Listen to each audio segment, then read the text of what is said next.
The Telltale Heart. True. Nervous. Very, very dreadfully nervous I had been and am. But why will you say that I am mad?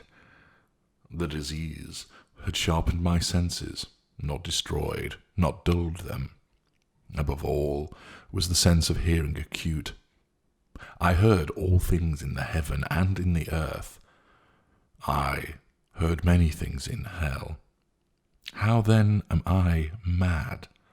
Hearken, and observe how healthily, how calmly I can tell you the whole story.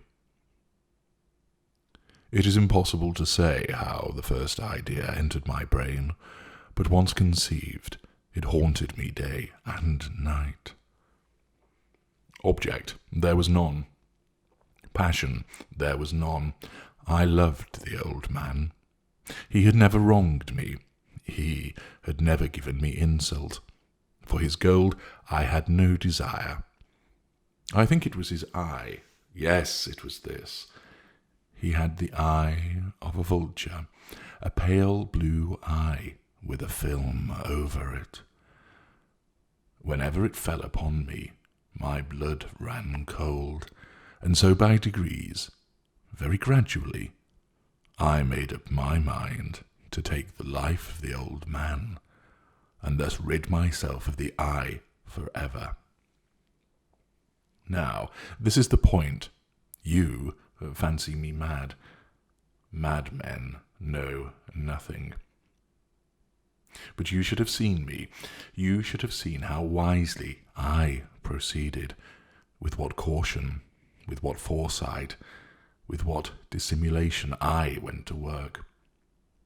I was never kinder to the old man than during the whole week before I killed him. And every night, about midnight, I turned the latch of his door and opened it, oh, so gently. And then, when I had made an opening sufficient for my head, I put in a dark lantern, all closed, that no light shone out, and then I thrust in my head. Oh, you would have laughed to see how cunningly I thrust it in. I moved it slowly, very, very slowly, so that I might not disturb the old man's sleep. It took me an hour to place my whole head within the opening so far that I could see him as he lay upon his bed. Would a madman have been so wise as this? And then, when my head was well in the room, I undid the lantern cautiously. Oh, so cautiously. Cautiously, for the hinges creaked. I undid it just so much that a single thin ray fell upon the vulture eye. And this I did for 7 long nights, every night, just at midnight. But I found the eye always closed, and so it was impossible to do the work, for it was not the old man who vexed me, but his evil eye. And every morning, when the day broke, I went boldly into the chamber and spoke courageously to him, calling him by name in a hearty tone, and inquiring how he has passed the night.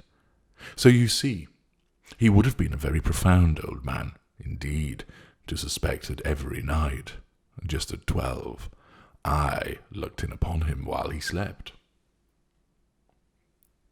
Upon the 8th night, I was more than usually cautious in opening the door.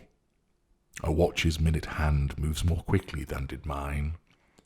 Never before that night had I felt the extent of my own powers, of my sagacity. I could scarcely contain my feelings of triumph. To think that there I was, opening the door little by little, and he, not even to dream of my secret deeds or thoughts. I fairly chuckled at the idea, and perhaps he heard me, for he moved on the bed suddenly as if startled. Now you may think that I drew back, but no. His room was as black as pitch with the thick darkness, for the shutters were close fastened, through fear of robbers, and so I knew that he could not see the opening of the door. And I kept pushing it on steadily, steadily. I had my head in, and was about to open the lantern, when my thumb slipped upon the tin fastening, and the old man sprang up in bed, crying out, "Who's there?" I kept quite still, and said nothing. For a whole hour I did not move a muscle, and in the meantime I did not hear him lie down. He was still sitting up in the bed listening, just as I have done, night after night, hearkening to the death watches in the wall. Presently I heard a slight groan, and I knew it was the groan of mortal terror. It was not a groan of pain or of grief, oh no, it was the low stifled sound that arises from the bottom of the soul when overcharged with awe. I knew the sound well. Many a night, just at midnight, when all the world slept, it has welled up from my own bosom, deepening with its dreadful echo the terrors that distracted me. I say I knew it well. I knew what the old man felt, and pitied him.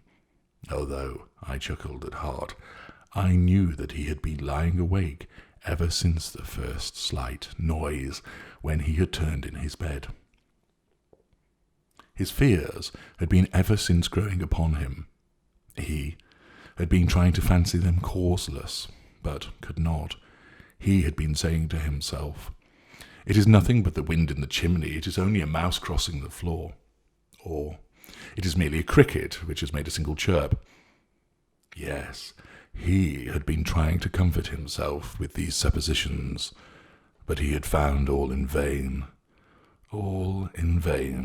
because death, in approaching him, had stalked with his black shadow before him, and enveloped the victim. And it was the mournful influence of the unperceived shadow that caused him to feel, although he neither saw nor heard, to feel the presence of my head within the room. When I had waited a long time, very patiently, without hearing him lie down, I resolved to open a very, very little crevice in the lantern. So I opened it. You cannot imagine how stealthily, until, at length, a simple, dim ray, like the thread of the spider, shot from out the crevice, and fell full upon the vulture eye. It was open, wide open, and I grew furious as I gazed upon it.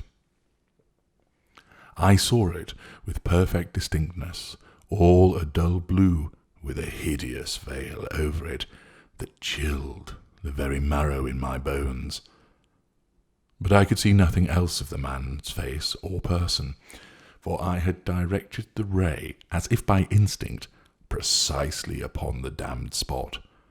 And have I not told you that what you mistake for madness is but over-acuteness of the sense? Now, I say, there came to my ears a low, dull, quick sound, such as a watch makes when enveloped in cotton. I knew that sound well, too. It was the beating of the old man's heart. It increased my fury, as the beating of a drum stimulates the soldier into courage. But even yet I refrained and kept still. I scarcely breathed. I held the lantern motionless. I tried how steadily I could maintain the ray upon the eve. Meantime, the hellish tattoo of the heart increased. It grew quicker, and louder every instant. The old man's terror must have been extreme. It grew louder, I say louder, every moment. Do you mark me well? I have told you that I am nervous, so I am.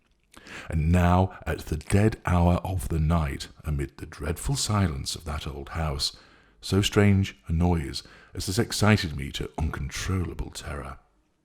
Yet for some minutes longer I refrained and stood still, but the beating grew louder, louder. I thought the heart must burst. And now a new anxiety seized me. The sound would be heard by a neighbour. The old man's hour had come. With a loud yell, I threw open the lantern and leaped into the room. He shrieked once only. In an instant, I dragged him to the floor and pulled the heavy bed over him. I then smiled gaily to find the deed so far done. But for many minutes the heart beat on with a muffled sound. This, however, did not vex me. It would not be heard through the wall. At length it ceased. The old man was dead. I removed the bed and examined the corpse. Yes, he was stone dead. I placed my hand upon the heart and held it there many minutes. There was no pulsation. He was stone dead. His eye would trouble me no more. If still you think me mad, you will think so no longer when I describe the wise precautions I took for the concealment of the body. The night waned, and I worked hastily, but in silence. First of all, I dismembered the corpse. I cut off the head and the arms and the legs. I then took up 3 planks from the flooring of the chamber and deposited all between the scantlings. I then placed the boards so cleverly, so cunningly, that no human eye, not even his, could have detected anything wrong. There was nothing to wash out, no stain of any kind, no blood spot whatever. I had been too wary for that. A tub had caught all. When I had made an end of these labours, it was 4 o'clock, still dark as midnight, as the bell sounded the hour. There came a knocking at the street door. I went down to open it with a light heart, for what had I now to fear? There entered 3 men, who introduced themselves with perfect suavity as officers of the police. A shriek had been heard by a neighbour during the night. Suspicion of foul play had been aroused. Information had been lodged at the police office, and they, the officers, had been deputed to search the premises. I smiled, for what had I to fear? I bade the gentleman welcome. The shriek, I said, was my own in a dream. The old man I mentioned was absent in the country. I took my visitors all over the house. I bade them search well. I led them at length to his chamber. I showed them his treasures, secure, undisturbed. In the enthusiasm of my confidence, I brought chairs into the room and desired them here to rest from their fatigues, while I, myself, in the wild audacity of my perfect triumph, placed my own seat upon the very spot beneath which reposed the corpse of the victim. The officers were satisfied. My manner had convinced them. I was singularly at ease. They sat, and while I answered cheerily, they chatted of familiar things, but ere long I felt myself getting pale and wished them gone. My head ached, and I fancied a ringing in my ears, but still they sat and still chatted. The ringing became more distinct. It continued and became more distinct. I talked more freely to get rid of the feeling, but it continued and gained definiteness until at length I found that the noise was not within my ears.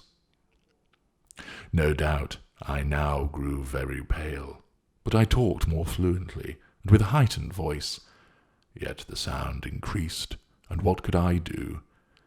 It was a low, dull, quick sound, much sound as a watch makes when enveloped in cotton.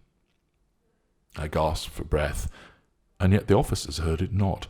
I talked more quickly, more vehemently, but the noise steadily increased.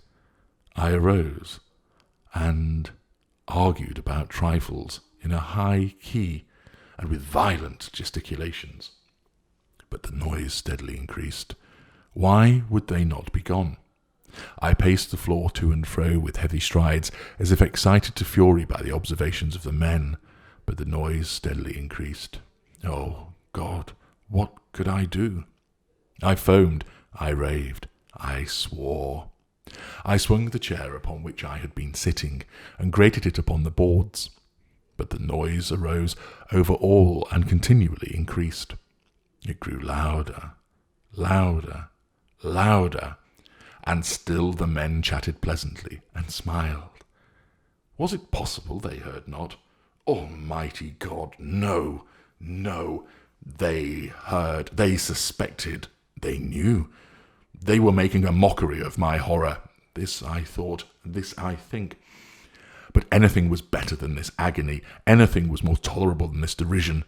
I could bear those hypocritical smiles no longer. I felt that I must scream or die, and now again, hark, louder, louder, louder, louder. Villains! I shrieked. Dissemble no more. I admit the deed. Tear up the planks. Here, here. It is the beating of his hideous heart.